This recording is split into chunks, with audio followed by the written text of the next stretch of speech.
Minah sudah membawa semua barangnya. Jadi kau sudah tahu ia tidak akan kembali ke sini lagi. Dan tidak kau cegah. Tidak kau mintakan rembuk padaku. Pertanyaan Laminah beruntun, didorong oleh ketidaksabaran dan penyesalan. Aku tidak tahu. Waktu dia berangkat, aku tidak tahu dia membawa semua barangnya. Salamah berusaha sekuat tenaga untuk menahan isaknya yang telah sampai ke tenggorokan.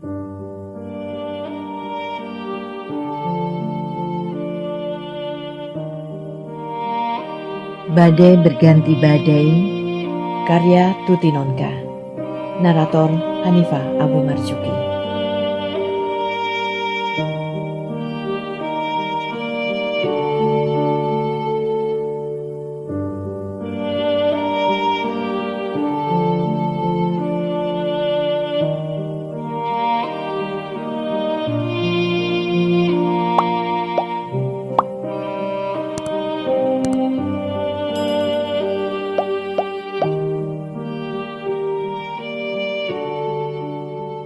Entah Pramono yang memaksa, atau memang lidah biem yang gatal menyimpan rahasia. Akhirnya ia tahu juga bahwa luka di kepala ayahnya bukan karena jatuh di kamar mandi, seperti yang dikatakan oleh ibunya, melainkan oleh pukulan botol. Biem tak mau mengatakan siapa yang memukul, dan itu memang tak perlu bagi Pramono. Tak ada orang lain yang lebih pantas dicurigai selain ibunya. Kabar baru ini membuat ketakutan Pramono pada ibunya tempo hari lenyap, berganti dengan kemarahan yang membakar seluruh dirinya. Didatanginya ibunya, dan sekali lagi ditudingnya wanita yang telah melahirkannya itu. Ibu sudah gila rupanya. Ibu memukul bapak dengan botol. Ibu mau membunuh bapak. Untung saja bapak kuat. Kalau tidak, mungkin bapak sudah mati. Ibu benar-benar sudah tidak waras. Pramono mengumbar kemarahannya tanpa kendali. Salamah merasa napasnya tersumbat. Bibirnya gemetar tanpa dapat mengucapkan sepatah kata pun. Dengan mata menggelepar oleh luka, ia menatap Pramono yang masih berdiri di depannya dengan tegak dan bengis, seolah-olah anak itu sudah berubah menjadi iblis. Ya Tuhan, inikah anaknya? Bayi yang dulu digendong dan didekapnya ke dada dengan penuh rasa cinta dan harapan. Anak yang ia turuti segala kemauannya karena khawatir buah hati itu akan kecewa atau sedih. Anak yang dengan segala daya ia jauhkan dari penderitaannya sendiri. Aku memang sudah gila. Gila melihat kau seperti ini. Salamah merintih. Ia masih terus menatap anaknya, namun perlahan-lahan pandangannya mengabur. Bayangan wajah anaknya seperti berputar, membesar dan mengecil, menjauh dan mendekat dengan cepat, kabur, lalu kembali sangat jelas hingga menyilaukan mata. Salamah menutup wajahnya dengan kedua belah tangan dan jatuh terkulai di atas meja. Beberapa saat Pramono termangu-mangu saja melihat ibunya. Lalu ketika dilihatnya ibunya tidak bergerak-gerak, dengan panik ia berteriak-teriak memanggil Agus dan Budi. Kedua sepupunya yang sudah mendengar pertengkaran ibu dan anak itu datang berhambalangan. Tergopoh-gopoh mereka memeriksa Salamah. Denyut nadi dan napas Salamah masih ada. Ia hanya shock dan mengalami pukulan batin yang hebat hingga hilang kesadaran. Beramai-ramai ia kemudian digotong dan dibaringkan di kamarnya. Berjam-jam sesudahnya, Pramono tertegun-tegun saja seperti orang linglung. Berbagai macam perasaan yang bergejolak di dalam batinnya, akhirnya bahkan membuat ia tak bisa lagi menganalisa perasaannya sendiri. Akhirnya Salamah memutuskan untuk menyuruh Biem kembali ke desa. Ia tak bisa lagi mempercayakan rahasia kepada gadis desa yang dungu itu. Tidak mustahil Biem sesungguhnya tahu pula apa yang terjadi pada diri Aminah. Dan kalau cerita tentang luka di kepala Taryadi sudah terbuka dalam waktu singkat, besar kemungkinan peristiwa terkutuk yang menimpa Aminah juga akan terbongkar. Biem digantikan oleh Siwal yang sama sekali tak saling mengenal, sehingga Salamah tidak perlu khawatir Biem akan mewariskan rahasia keluarga itu kepada orang yang menggantikannya. Semenjak itu, suasana di dalam rumah semakin buruk. Pramono yang cuma tahu ibunya memukul ayahnya tanpa tahu sebab musababnya menjadi benci dan menjauhi Salamah. Itu adalah pukulan yang sangat berat bagi Salamah. Ia tak rela Pramono membencinya. Tetapi ia pun tak dapat membela diri dengan menceritakan apa yang sesungguhnya terjadi. Mengapa tiba-tiba Aminah pulang ke Blora? Anak yang masih terlalu muda itu kehilangan nilai-nilai yang harus diteladaninya. Tidak mustahil ia akan semakin frustasi oleh kenyataan buruk yang ada pada keluarganya dan lari ke hal-hal yang menyesatkan. Dan kalau Pramono sudah tahu apa yang terjadi pada diri Aminah, tak akan bisa dicegah. Semua orang akan tahu. Itu akan sangat mengerikan bagi Salamah. Itu akan menghancurkan semuanya tanpa sisa. Keluarganya, Aminah, Taryadi, lebih-lebih dia sendiri. Salamah tak sanggup mengambil pilihan itu. Dan ia, dengan segenap kehancuran hatinya, merelakan diri menjadi korban kebencian anaknya sendiri. Ketika akhirnya Taryadi pulang dari rumah sakit, Salamah masih tetap terhenyak oleh kepahitan hidup yang menyergapnya. Tak sekalipun ia memandang atau menunjukkan kesadaran bahwa laki-laki itu sudah hadir kembali. Ia bergerak dan melakukan segala sesuatu seolah-olah tidak ada orang lain yang ada di rumahnya selain dia sendiri.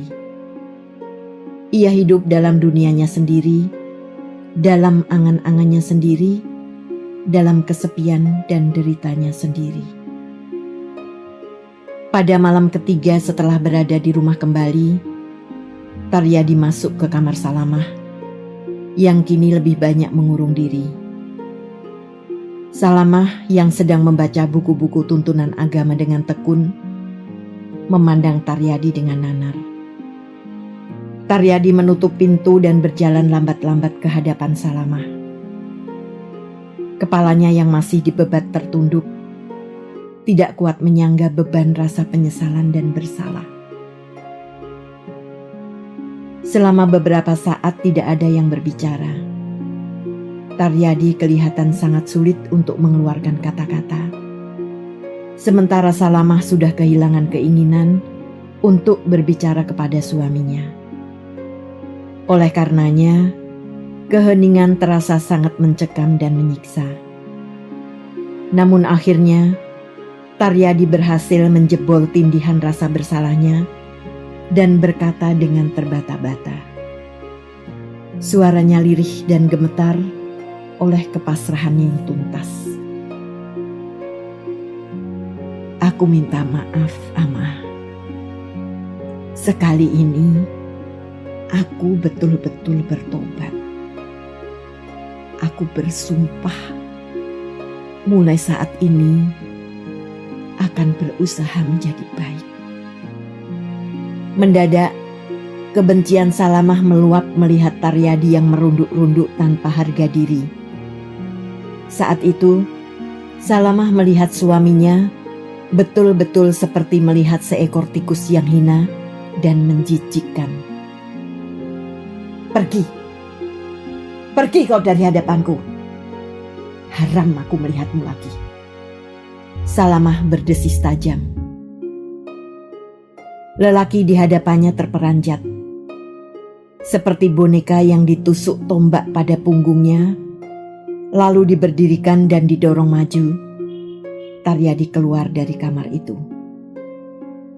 Lama Salamah masih menatap pintu yang ditutupkan Taryadi. Jemarinya mencengkeram buku doa yang selama puluhan tahun tidak pernah terjamah oleh tangannya. Lalu perlahan matanya tertutup. Helaan napasnya panjang dan pasrah.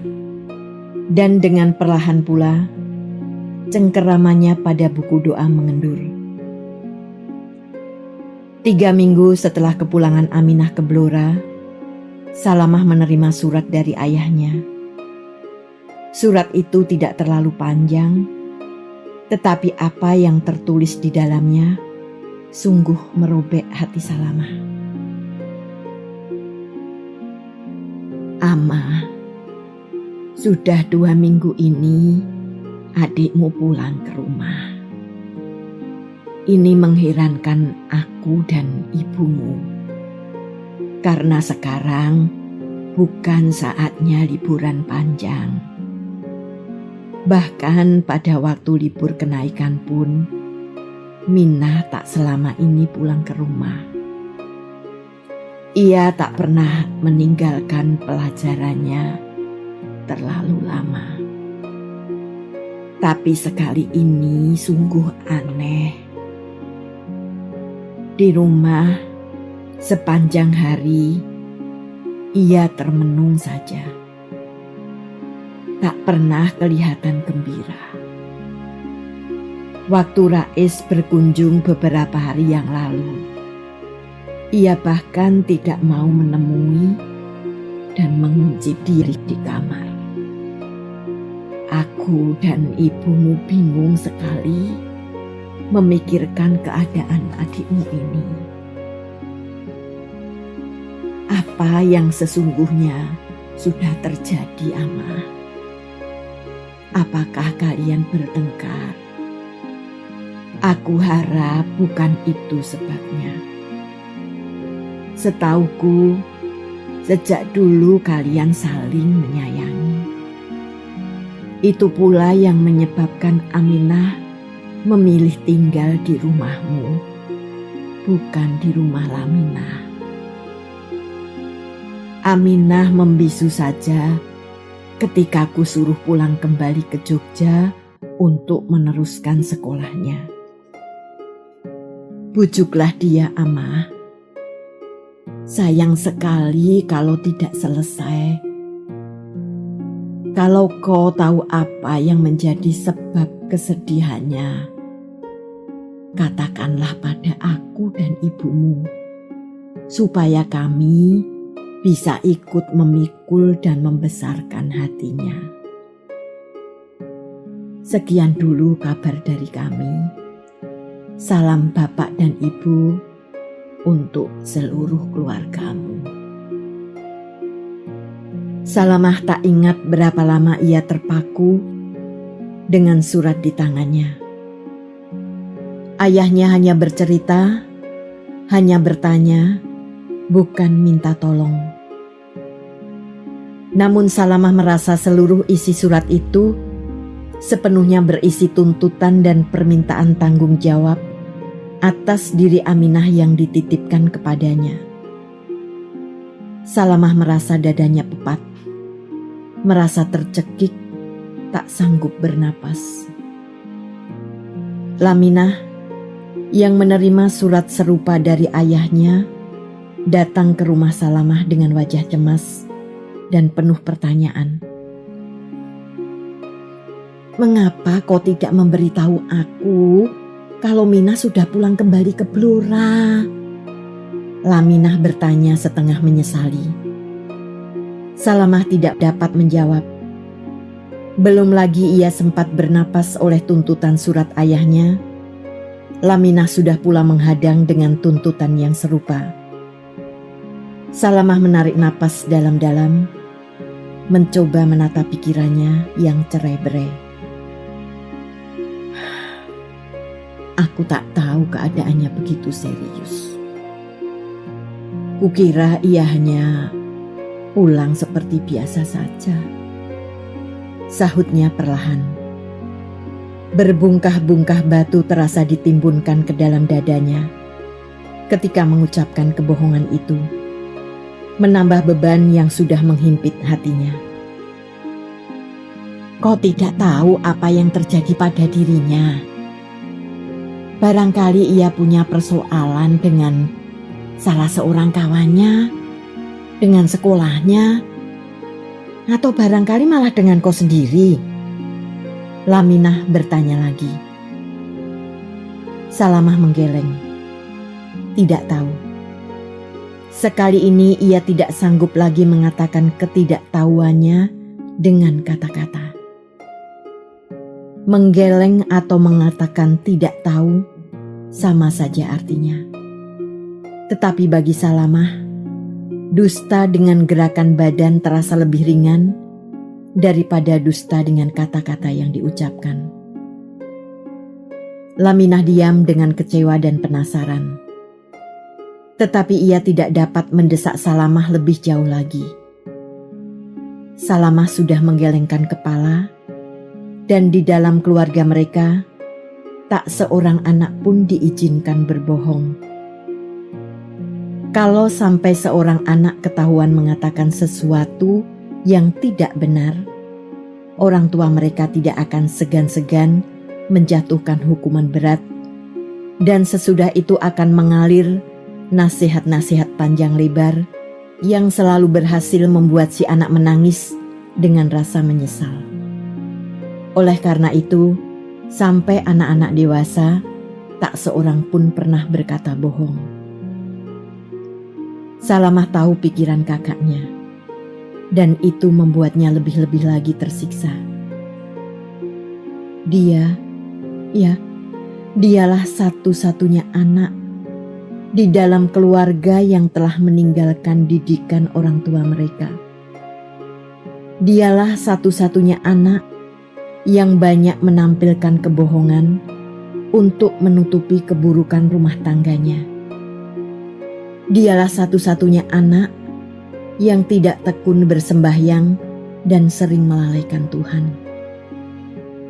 Salamah ingin menjerit sekeras-kerasnya, ingin berteriak dan menangis untuk melepaskan himpitan batin yang menindihnya.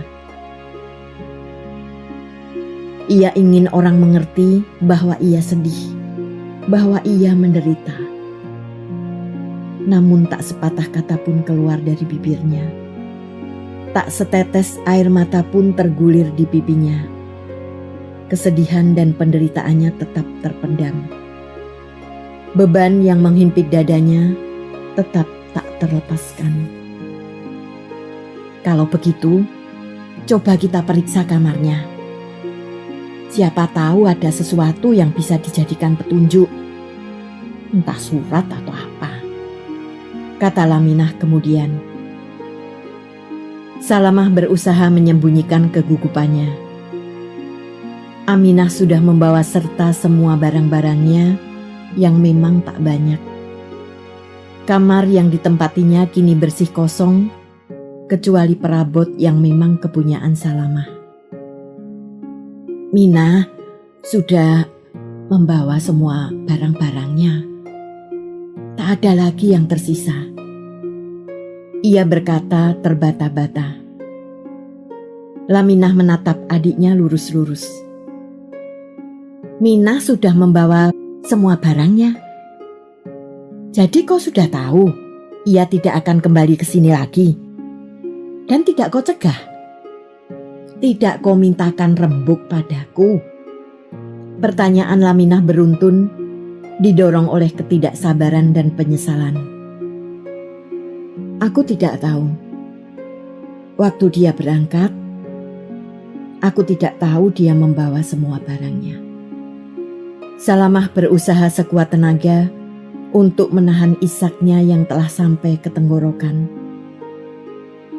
Laminah menggeleng-geleng dengan kemarahan yang ditahan. Begitu banyak yang tidak kau ketahui tentang apa yang terjadi pada diri Minah. Rupanya kau terlalu sibuk mengumpulkan uang sehingga tidak sempat memperhatikan adikmu, bukan? Katanya dengan tajam, sesuatu yang selama ini tak pernah keluar dari dirinya.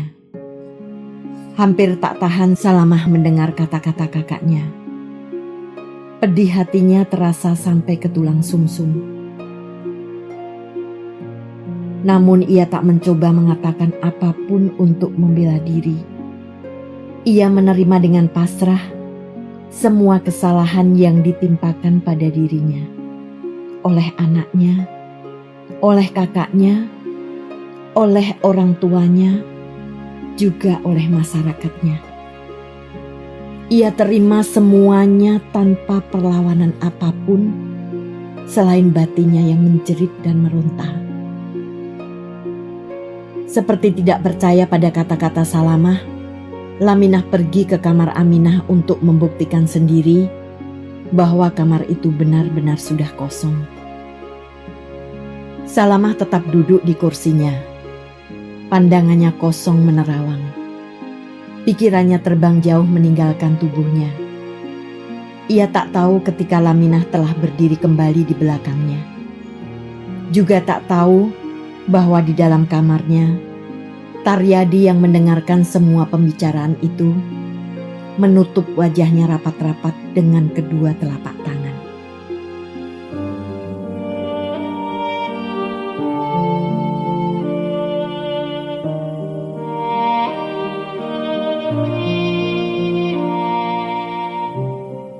Terima kasih telah menikmati cerita ini. Tuliskan saran atau komentar di bawah untuk memperbaiki channel ini. Jangan lupa tekan tombol subscribe, like, and share.